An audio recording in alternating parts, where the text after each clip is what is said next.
Loy! Oh, sabi ko na, aswang nga. Bakit ba? Natanong kita eh. Napaaga ka ng uwi yata. Oo, kasi meron akong mga nilakad na mga papeles sa embassy kung saan-saan.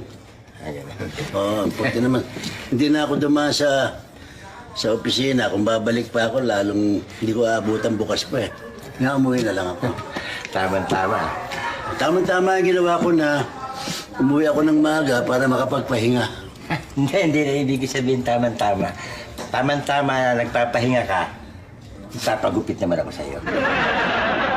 Okay, di ba? Meron bang nagpapahingang gumugupit?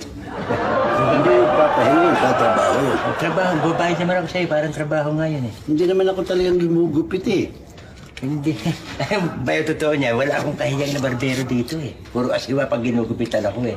Nasabi sa akin, tsaka nakikita ko naman ikaw gumugupit mo sa mga anak mo.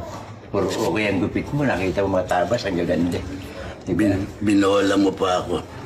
Hindi, ito. Tumipit ka na lang sa iba. Hindi nga ako kahiyang sa iba yung titestingin natin eh. Nagpagbabayad ako, ito 20 oh. Hindi kailangan yan, sige. Hindi na babayaran ko na, magiging utang na loob ko pa sa ito, susumbat mo pa sa akin ito. Nagpagbabayad 20 oh. Gumugupit na lang kita, sige. Kunin mo yung siya. Sa mga papagupit. Dito, sa'yo. Sige. Saan gusto? Ha? Saan mo gusto pagupit? Dito na. Baka makatulog kasi ako habang ginugupitan mo ko, di ayos na ako rito. Pwede rin yan.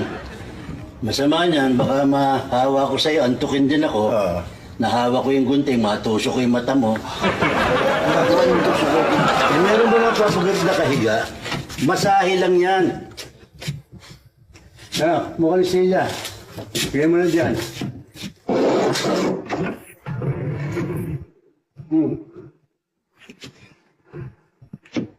Sandali, ano yan? Sandali, ano yan? Para ka gagawa ng cabinet eh. Kapagupit ako eh, hindi yung nagarit martilyo. Hinahanap na yan. Yung gamit. Kumahanap ko kasi kung saan nilalagay. Ito, nandito. Yung ba mga gamit mo, sterilize yan? Oo. Para mamaya, kinakalawang na yan.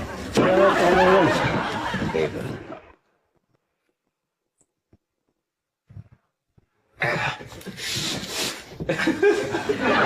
Sandali lang, sandali. Parang hold upper ako nito eh. Lagi naman parang baliling eh. Ang haba kasi ng baba mo, sumasabit eh.